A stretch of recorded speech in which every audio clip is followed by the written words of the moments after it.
ಅನುದಿನ ಸುದ್ದಿ ಜಾಲ ವಿಶೇಷ ಸುದ್ದಿ. ಪಶ್ಚಿಮ ಬಂಗಾಳದಲ್ಲಿ ಹಿಂಸೆಗೆ ತಿರುಗಿದ ಪ್ರತಿಭಟನೆ.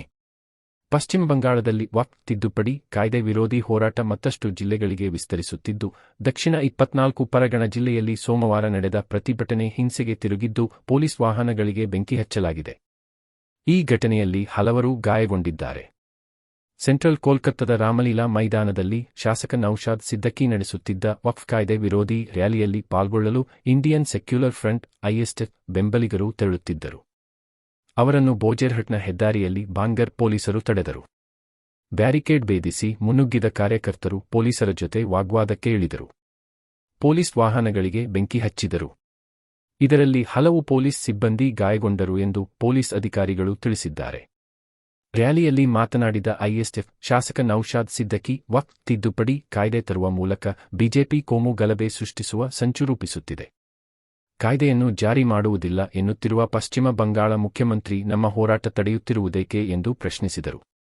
ಮತ್ತೊಂದೆಡೆ ಐಎಸ್ಎಫ್ ಪಶ್ಚಿಮ ಬಂಗಾಳದಲ್ಲಿ ಹಿಂಸೆ ಮತ್ತು ಅಶಾಂತಿ ಸೃಷ್ಟಿಸಲು ಪ್ರಚೋದನೆ ನೀಡುತ್ತಿದೆ ಎಂದು ಟಿಎಂಸಿ ಶಾಸಕ ಶೌಕತ್ ಮೊಲ್ಹಾ ಆರೋಪಿಸಿದ್ದಾರೆ.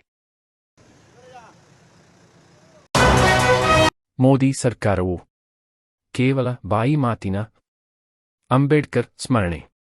ನರೇಂದ್ರ ಮೋದಿ ಸರ್ಕಾರವು ಕೇವಲ ಬಾಯಿ ಮಾತಿನಲ್ಲಿ ಬಿ.ಆರ್. ಅಂಬೇಡ್ಕರ್ ಅವರನ್ನು ಸ್ಮರಿಸುತ್ತದೆ. ಅವರ ಆಶಯಗಳ ಈಡೇರಿಕೆಗೆ ಯಾವುದೇ ಯೋಜನೆಗಳನ್ನು ರೂಪಿಸುತ್ತಿಲ್ಲ. ಬಿಜೆಪಿ, ಆರ್ಎಸ್ಎಸ್ ಅಂಬೇಡ್ಕರ್ ಅವರ ಶತ್ರುಗಳು ಎಂದು ಕಾಂಗ್ರೆಸ್ ಸೋಮವಾರ ಆರೋಪಿಸಿದೆ. ಅಂಬೇಡ್ಕರ್ ಅವರ 134ನೇ ಜಯಂತಿ ದಿನ ಸುದ್ದಿಗಾರರೊಂದಿಗೆ ಮಾತನಾಡಿದ ಕಾಂಗ್ರೆಸ್ ಅಧ್ಯಕ್ಷ ಮಲ್ಲಿಕಾರ್ಜುನ ಖರ್ಗೆ ಅವರು, ಸಂವಿಧಾನ ಸದನದ ಸೆಂಟ್ರಲ್ ಹಾಲ್ನಲ್ಲಿ ಸಾಮಾನ್ಯವಾಗಿ ಬೆಳಿಗ್ಗೆ 11 ಗಂಟೆ ಸುಮಾರಿಗೆ ಗೌರವ ನಮನ ಸಲ್ಲಿಸಲಾಗುತ್ತದೆ. ಆದರೆ ಸೋಮವಾರ ಬೆಳಿಗ್ಗೆ 9 ಗಂಟೆಗೆ ನಮನ ಸಲ್ಲಿಸಲಾಗಿದೆ. ಪ್ರಧಾನಿ ನರೇಂದ್ರ ಮೋದಿ ಅವರಿಗಾಗಿ ಈ ಬದಲಾವಣೆ ಮಾಡಲಾಗಿದೆ. ಆದರೂ ಅವರು ಸರಿಯಾದ ಸಮಯಕ್ಕೆ ತಲುಪಿಲ್ಲ ಎಂದು ಹೇಳಿದರು. ನರೇಂದ್ರ ಮೋದಿ ಅವರು ಹಿಂದುಳಿದ ವರ್ಗದವರು. ಆದರೆ ಹಿಂದುಳಿದ ವರ್ಗ ಮತ್ತು ದಲಿತರ ಮೇಲೆ ದೌರ್ಜನ್ಯಗಳು ನಡೆದಾಗ ಪ್ರಧಾನಿ ಮೌನ ವಹಿಸುತ್ತಾರೆ. ಮೋದಿ ಅವರು ಸಂವಿಧಾನವನ್ನು ರಕ್ಷಿಸುವಲ್ಲಿ ವಿಫಲರಾಗಿದ್ದಾರೆ ಎಂಬ ಸಂಕೇತ ಇದು ಎಂದು ದೂರಿದರು. ಬಿಜೆಪಿಯು ಜನರನ್ನು ದಾರಿ ತಪ್ಪಿಸಲು ಸಾಧ್ಯವಿಲ್ಲ, ಜನರಿಗೆ ಸತ್ಯ ಏನು ಎಂದು ತಿಳಿದಿದೆ ಎಂದು ಹೇಳಿದರು. ದೇಶದಾದ್ಯಂತ ಜಾತಿಗಣತಿ ನಡೆಸುವ ಮತ್ತು ಖಾಸಗಿ ಶೈಕ್ಷಣಿಕ ಸಂಸ್ಥೆಗಳಲ್ಲಿ ಪರಿಶಿಷ್ಟ ಜಾತಿ, ಪರಿಶಿಷ್ಟ ಪಂಗಡ ಮತ್ತು ಇತರೆ ಹಿಂದುಳಿದ ವರ್ಗದವರಿಗೆ ಮೀಸಲಾತಿ ಅನುಷ್ಠಾನ ಮಾಡುವ ಅಗತ್ಯವಿದೆ ಎಂದು ಹೇಳಿದರು. संविधान बनाने वाले डॉक्टर बाबा साहब अम्बेडकर की जयंती आज है और हमने हमेशा हमारे संविधान के जो हमारे को एक बहुत बड़ा गिफ्ट है, हर नागरिक को आर्थिक, सामाजिक और राजनीतिक न्याय पाने का अधिकार उन्होंने दिया है। इसलिए उनका जन्मदिन बड़े धूमधाम से देश में मनाया जाता है।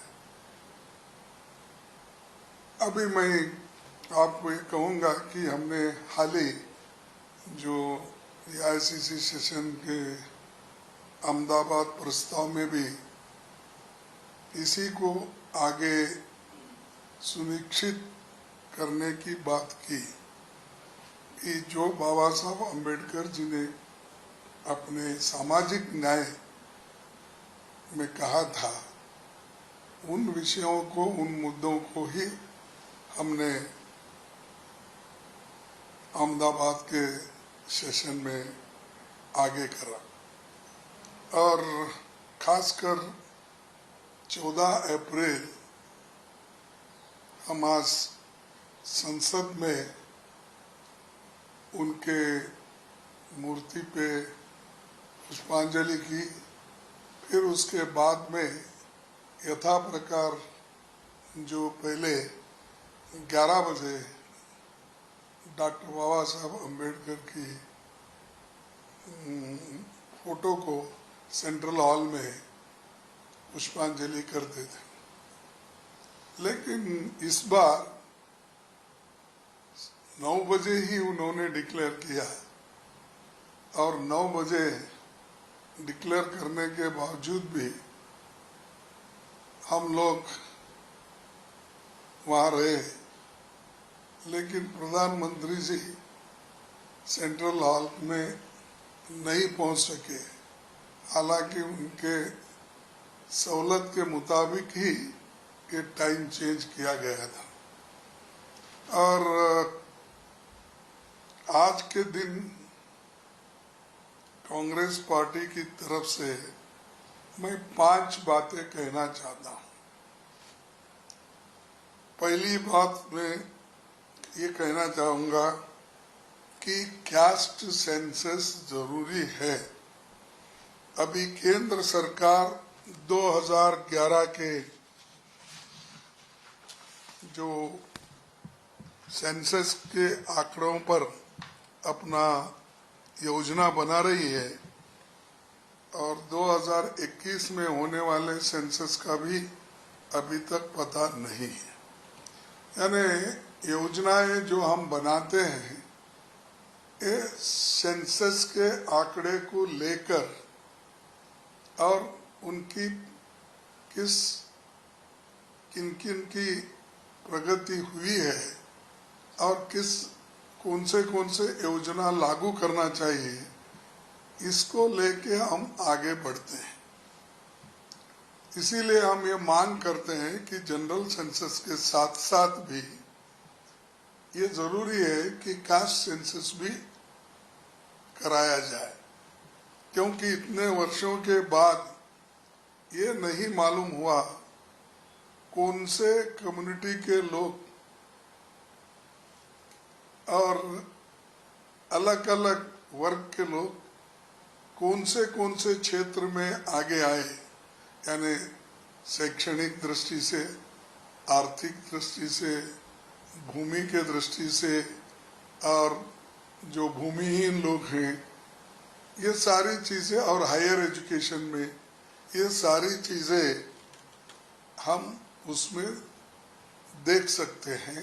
उन आंकड़ों को देखकर आगे उसकी योजना भी बना सकते हैं। ಸಾರ್ವಜನಿಕ ಗುತ್ತಿಗೆಗಳಲ್ಲಿ ಮುಸ್ಲಿಮರಿಗೆ ಶೇಕಡಾ 4 ಕೋಟ ನೀಡುವ ಕ್ರಮಕ್ಕೆ ಬದ್ಧತೆ. ಸಾರ್ವಜನಿಕ ಗುತ್ತಿಗೆಗಳಲ್ಲಿ ಮುಸ್ಲಿಮರಿಗೆ ಶೇಕಡಾ 4 ರಷ್ಟು ಮೀಸಲಾತಿ ನೀಡುವ ತಮ್ಮ ಸರ್ಕಾರದ ಕ್ರಮವನ್ನು ಬಲವಾಗಿ ಸಮರ್ಥಿಸಿಕೊಂಡ ಕರ್ನಾಟಕ ಮುಖ್ಯಮಂತ್ರಿ ಸಿದ್ದರಾಮಯ್ಯ ಅದನ್ನು ಏಕೆ ಮಾಡಬಾರದು ಎಂದು ಪ್ರಶ್ನಿಸಿದ್ದಾರೆ. ಸೋಮವಾರ ಅಂಬೇಡ್ಕರ್ ಜಯಂತಿ ಕಾರ್ಯಕ್ರಮದಲ್ಲಿ ಮಾತನಾಡಿ, ಆರ್ಥಿಕವಾಗಿ ಮತ್ತು ಸಾಮಾಜಿಕವಾಗಿ ದುರ್ಬಲರಾಗಿರುವ ಯಾರಿಗಾದರೂ ಬಲ ನೀಡುವುದು ಕಾಂಗ್ರೆಸ್ ಪಕ್ಷದ ಧ್ಯೇಯ ಮತ್ತು ಬದ್ಧತೆಯಾಗಿದೆ ಎಂದು ಹೇಳಿದರು. ತಮ್ಮನ್ನು ಮೇಲ್ವರ್ಗದ ವಿರೋಧಿ ಎಂದು ಹಣೆಪಟ್ಟಿ ಕಟ್ಟಲಾಗುತ್ತಿದೆ ಎಂದು ಆರೋಪಿಸಿದ ಸಿಎಂ, ಅವಕಾಶಗಳಿಂದ ವಂಚಿತರಾದವರು ಮತ್ತು ನ್ಯಾಯ ಸಿಗದವರ ಪರವಾಗಿ ನಿಲ್ಲುತ್ತೇನೆ ಎಂದು ಹೇಳಿದರು. ಕುತೂಹಲಕಾರಿಯಾಗಿ ಪ್ರಧಾನಿ ನರೇಂದ್ರ ಮೋದಿ ಹರಿಯಾಣದ ಹಿಸಾರ್ನಲ್ಲಿ ಮಾತನಾಡುತ್ತಾ, ಕರ್ನಾಟಕದ ಕಾಂಗ್ರೆಸ್ ಸರ್ಕಾರವು ಎಸ್ಸಿ, ಎಸ್ಟಿ ಮತ್ತು ಒಬಿಸಿಗಳ ಹಕ್ಕುಗಳನ್ನು ಕಿತ್ತುಕೊಳ್ಳುತ್ತಿದೆ ಮತ್ತು ಟೆಂಡರ್ಗಳಿಗೆ ಸಂಬಂಧಿಸಿದಂತೆ ಧರ್ಮದ ಆಧಾರದ ಮೇಲೆ ಮೀಸಲಾತಿ ನೀಡಿದೆ ಎಂದು ಆರೋಪಿಸಿದ ದಿನದಂದು ಮುಖ್ಯಮಂತ್ರಿಯವರ ಪ್ರತಿವಾದ ಬಂದಿತು. ಧರ್ಮದ ಆಧಾರದಲ್ಲಿ ಟೆಂಡರ್, ಎಲ್ಲರಿಗೂ ನ್ಯಾಯ.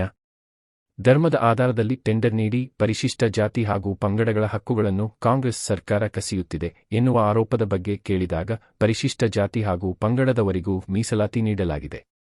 ಸಮಾಜದಲ್ಲಿ ಯಾರು ಆರ್ಥಿಕವಾಗಿ ಹಿಂದುಳಿದಿದ್ದಾರೋ ಅವರನ್ನು ಸಮಾಜದ ಮುಖ್ಯವಾಹಿನಿಗೆ ತರುವುದು ನಮ್ಮ ಆದ್ಯತೆ. ಕಾಂಗ್ರೆಸ್ ಪಕ್ಷ ಸಮಾಜದ ಎಲ್ಲ ವರ್ಗಗಳಿಗೂ ನ್ಯಾಯ ಒದಗಿಸುವ ಪಕ್ಷ ಎಂದು ಉಪಮುಖ್ಯಮಂತ್ರಿ ಡಿಕೆ ಶಿವಕುಮಾರ್ ಸುದ್ದಿಗಾರರ ಜೊತೆ ಸೋಮವಾರ ಮಾತನಾಡಿ ತಿಳಿಸಿದ್ದಾರೆ. ಒಬಿಸಿಗಳ ಮೀಸಲಾತಿಯನ್ನು ಕಾಂಗ್ರೆಸ್ ಕಿತ್ತುಕೊಂಡಿದೆ ಎನ್ನುವ ಪ್ರಧಾನಿ ಮೋದಿ ಅವರ ಹೇಳಿಕೆ ಬಗ್ಗೆ ಕೇಳಿದಾಗ, ನಾವು ಯಾರ ಮೀಸಲಾತಿಯನ್ನೂ ಕಿತ್ತುಕೊಂಡಿಲ್ಲ. ಬೆಂಗಳೂರಿನ ಸಂಸದರೊಬ್ಬರು ಒಂದು ಸಮುದಾಯವನ್ನು ಗುರಿಯಾಗಿಸಿಕೊಂಡು ಎದೆ ಸೀಳಿದರೆ ಅಕ್ಷರವಿಲ್ಲ, ಪಂಕ್ಚರ್ ಹಾಕಲು ಮಾತ್ರ ಸೀಮಿತ ಎಂದು ದ್ವೇಷಕಾರಿದ್ದರು. ಆದರೆ ನಾವು ಆ ಸಮುದಾಯ ಇತರೆ ಕೆಲಸಗಳನ್ನು ಮಾಡಲು ಸಾಮರ್ಥ್ಯ ಹೊಂದಿದೆ ಎಂದು ತೋರಿಸಬೇಕಾಗಿದೆ ಎಂದರು.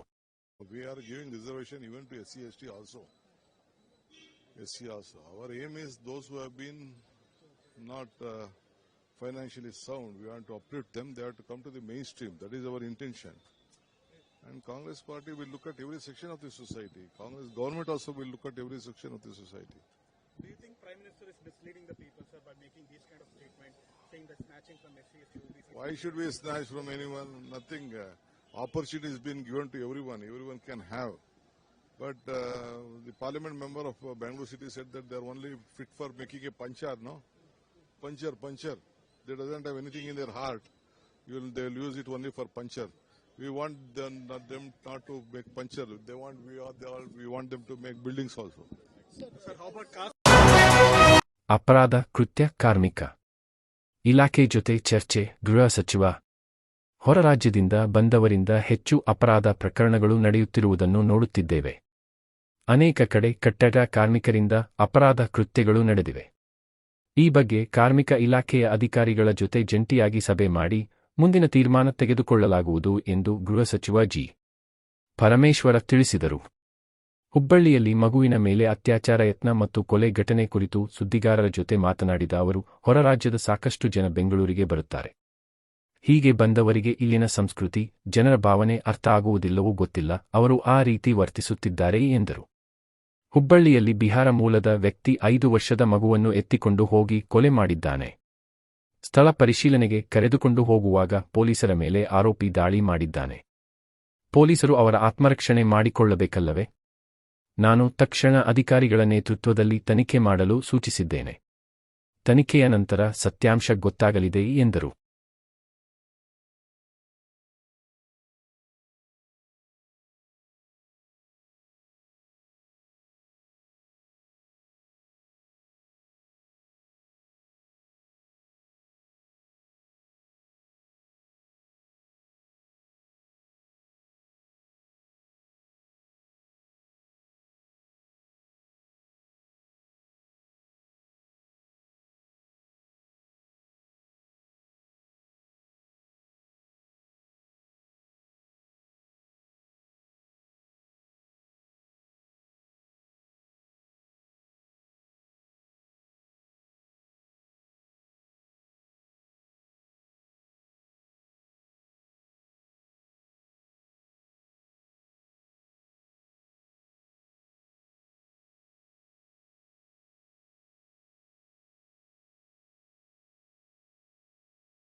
Note of this, and I would discuss with the labor minister and also the officers concerned and see what we can do. We cannot stop the labor force coming from different states, but we can take some measures.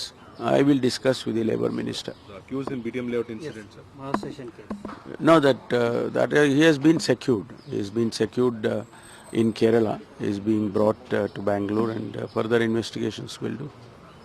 What's your opinion about caste census? A lot of discussion about instead. No, we have all been given a copy of the report, and Chief Minister asked us to study the report and come to Cabinet on 17th.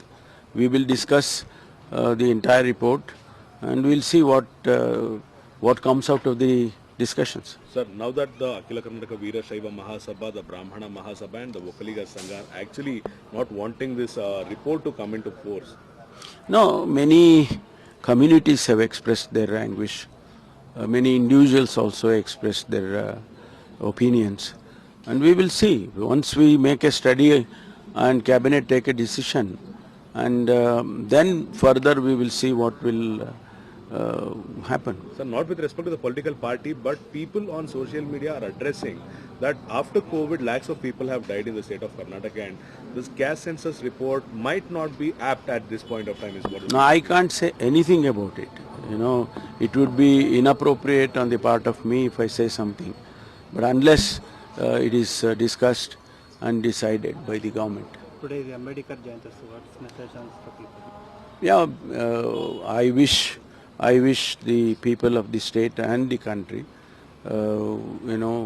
Baba Saheb Ambedkar's 134th birthday brings many things to the younger generation, because many would have been born after Ambedkar's presentation of the Constitution. After the Constitution they would have born. So many would not know the seriousness or the concept, the principles. All that has to be told to the younger generation. I would appeal to the younger generation to make a study of our Constitution and make a study of the Ambedkar's life history.